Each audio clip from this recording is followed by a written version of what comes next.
The crash wasn't supposed to happen. Elias Mercer had completed dozens of shuttle descents during his exploration career. But the storm that swallowed his landing craft was unlike anything found in the Colonial Flight Manual: sky-splitting violet lightning, wind sharp enough to tear plating, and a gravitational pulse his systems couldn't identify. When he woke in the wreckage, smoke filled his lungs, alarms screeched, and the metal hull radiated heat like a furnace. His vision blurred, but one thought cut through the chaos. He wasn't alone. Someone or something was dragging him out of the burning shuttle. Elias's boots scraped across stone before the world dimmed again. The first sight. He came to inside a cavern lit with blue fire crystals. His injuries were gone, bandaged neatly in unfamiliar woven material. Warmth pressed against his skin, a presence sitting beside him. She wasn't human. Her skin shimmered like polished silver, eyes bright gold with slitted pupils, and hair flowed like strands of obsidian glass. Armor plated her form, yet it looked more ceremonial than protective. Elias recognized her species instantly. Thalkyr, a warlike empire, apex predators of the galaxy. The woman sat so close he could smell her, light spice and cold metal. "You survive well for a fragile species," she said, her voice deep and musical. "I get that a lot," Elias replied hoarsely. The alien woman tilted her head. "Do you know who I am?" He didn't answer. But he did. Everyone knew. General Saranth Varkala. Ruthless, undefeated, feared. And somehow she had rescued him. Games begin. Saranth rose to her feet slowly, her height towering over him. "You landed on Thalkyr soil during a war front," she said. "I should kill you.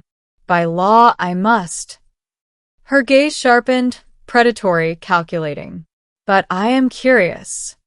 She reached forward and lifted his chin with her fingers.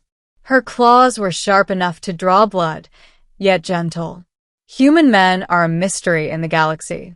Weak in body, she leaned closer, voice dropping to a whisper. "But strong in will." Elias swallowed. "And that interests you?" "It amuses me," she corrected, though there was heat behind her eyes. Then, without warning, she asked, "Do you want me now or later?" Elias froze. It wasn't flirtation. It was a test, one he could read in her eyes. Thalkyr culture value dominance. The wrong answer meant death. He inhaled slowly. "You're asking the wrong question," he said. Saranth's eyes narrowed. "The real question is, do you want me now or later?" The cavern went silent. Saranth's breath caught imperceptibly. No soldier had ever spoken to her like that. The shift. She stepped back, pacing, tension rippling in her muscles. "You dare challenge a Thalkyr general?" Her voice echoed with disbelief. Offense and something else. Elias pushed himself up despite the pain. "I dare answer the question honestly." Saranth studied him with new eyes, not as prey, but as something unpredictable. "Why answer this way?" she demanded. "Because you're not asking for my desire," he replied. "You're asking if I fear you." Silence. For the first time, Saranth seemed uncertain. "You humans," she whispered, "do not know when to run." "No," Elias said softly. "We choose when to stand." Enemies arrive. The moment shattered when a thunderous roar echoed from outside the cavern. Saranth's eyes flashed. "The Vornish pack. They hunt by scent. They smell your blood." She unsheathed her dual blades, metal igniting with violet flame. "You cannot fight," she said. "Stay behind me." "Like hell," Elias replied, pulling a shard of metal from the crashed shuttle wreck. "I'm not dying hiding behind someone else." She looked over her shoulder, shocked again. 3 Vornish beasts lunged from the cave entrance. Sarenth slashed the first, but the second barreled into her. Elias charged, plunging the metal shard into the creature's neck. Its blood burned his hands, but he didn't stop until it collapsed. A third monster pinned Sarenth, jaws inches from her throat. She pushed back, but even she was losing. Elias didn't think.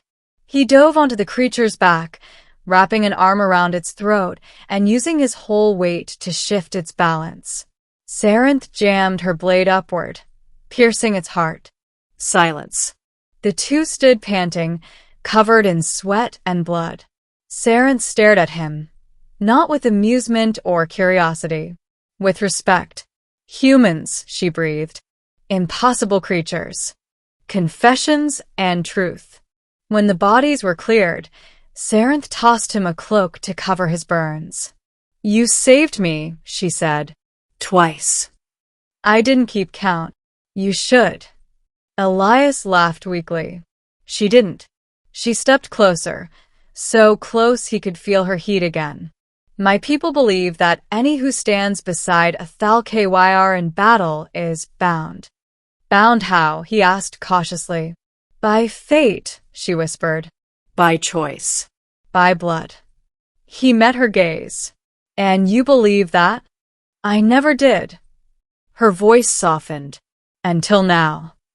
She lifted his hand, carefully wrapping it in hers. That question I asked you, Sarenth said, was not only a test. It was a confession. What confession? She leaned her forehead against his. HFY intimacy. I wanted you. Before I understood why. Elias's breath stilled. And now, he whispered. Now, Sarenth said, trembling, I want you still, but not as something to own. As something I am afraid to lose. The choice. Outside the cavern, ships soared through clouds, rescue or reinforcements. No way of knowing. Sarenth and Elias stood at the threshold. If I take you back to my people, she said, they will demand you be mine. They will assume you belong to me. And if you don't, then they will kill you. Elias nodded slowly. So it comes down to a choice. You decide, she whispered. He looked into her eyes. Fierce. Terrified. Hopeful. He stepped forward until their hands touched again. Earlier, he said softly, you asked me now or later. Her heart pounded visibly beneath her armor. Elias nodded. My answer is later. Sarenth's breath shook, devastated until he finished. Because I want time. To learn you. To fight with you, not for you. To choose you for real, not because I'm forced to. Emotion hit her like a blade. Her voice cracked. Your answer, she whispered, shakes everything I know. He smirked gently. That's what humans do. The ending and beginning. She turned toward the distant city, toward her destiny. Then she held out her hand. This path will be dangerous. You will be feared, challenged, hated. Elias clasped her hand without hesitation. Good, he said. Let them try. Sarenth's expression shifted. Pride, affection, fire. Then walk with me, Elias Mercer, she said formally. Not as a possession, but as a partner. Together they walked out of the cave into the stormlit world, two warriors from different species, choosing the same future. Not now. Not forced. Not claimed. Later, because later meant real. And for the first time in her brutal, legendary life, General Sarenth Barkala smiled.